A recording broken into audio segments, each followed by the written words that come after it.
राधे राधे दोस्तों, मैं हूं दिव्या रोहिला। स्वागत है आपका मेरे मिनी ब्लॉग में। तो आज है सावन का सोमवार और हम चले हैं रठौंडे। तो प्रिया का मेरे पास कॉल आया था कि रठौंडे चलेंगे जल चढ़ाने भोले बाबा को। तो हम चल पड़े, अपनी दुकान से लिया हमने प्रसाद। उसके बाद हम रास्ते में निकल पड़े। मौसम बहुत अच्छा हो रहा था और बहुत अच्छा लगा। फिर हम रठौंडे पहुँच गए। आज रठौंडे में भीड़ ऐसा लग रहा था ज़्यादा होने वाली है। पिछले सोमवार प्रिया बता रही थी कि भीड़ नहीं थी, लेकिन आज देखिए यहाँ पे पर्ची भी कट रही थी बाइक की और वहाँ पे उन्होंने हमसे 30 रुपये लिए। और फिर हम निकल पड़े अपने मंदिर के लिए। और देखिए यहाँ पे कांवर जो जल चढ़ा के लेके आते हैं, मतलब सावन में कांवर लेके जाते हैं, वो यहाँ पे रठौंडे भोले बाबा को जल चढ़ाते हैं। तो बहुत ज़्यादा आज भीड़ थी, लाइन बहुत लंबी थी, हमें भी लाइन में लगना पड़ा। लाइन में लगने के बाद हमें दर्शन हुए। कैसे दर्शन हुए आप देखना। हमने यहाँ पे एंट्री करी अपने मंदिर में। तो रठौंडे की मंदिर की मान्यता बहुत है, बहुत दूर दूर से लोग यहाँ पे आते हैं और अपनी मन्नतें पूरी करते हैं। ये देखिए इतनी ज़्यादा भीड़ थी कि एक दूसरे के ऊपर ही जल चढ़ रहा था, सही से पूजा नहीं हो पाई। फिर भी हमने जल चढ़ा दिया। फिर यहाँ पे देखिए ये डाक कांवर के कुछ भोले थे जो अपनी कांवर लेके आए थे और ये परिक्रमा कर रहे थे।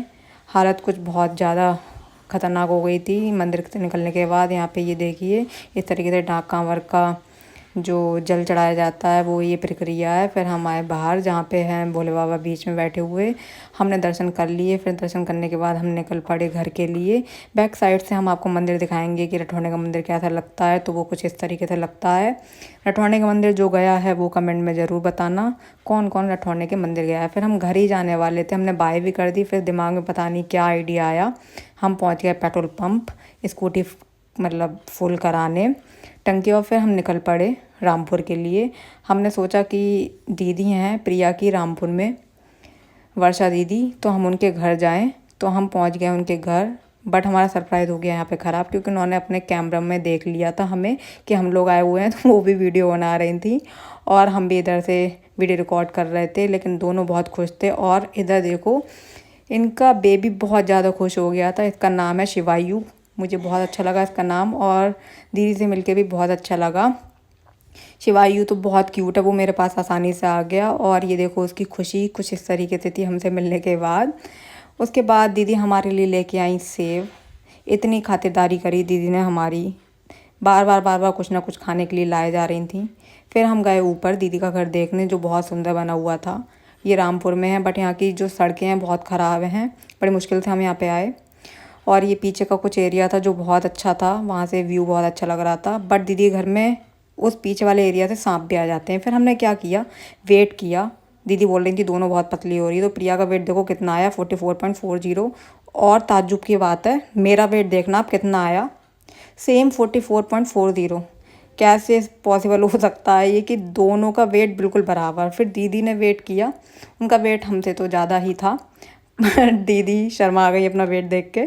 फिर हमारे लिए दीदी यहाँ पे देखिए व्रत का कुछ नाश्ता तैयार कर रही थी। यहाँ पे देखो शिवायु का डायपर भर गया था, तो फिर मैंने उसको चेंज किया।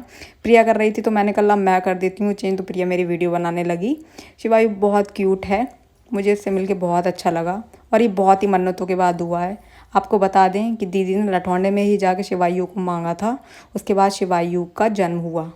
तो भोले बाबा की कृपा से शिवायु का जन्म हुआ। और बहुत मेहनतों से, बहुत मिन्नतों से, बहुत जगह उन्होंने मांगा है भगवान से, तब जाके ये लड़का हुआ है।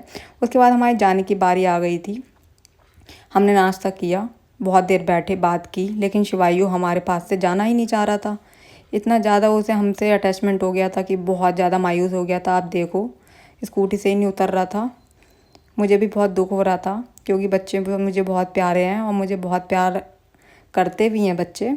फिर हमने दिल पे पत्थर रख के दीदी को बाय बोला और हम वापस आ गए मिलक के।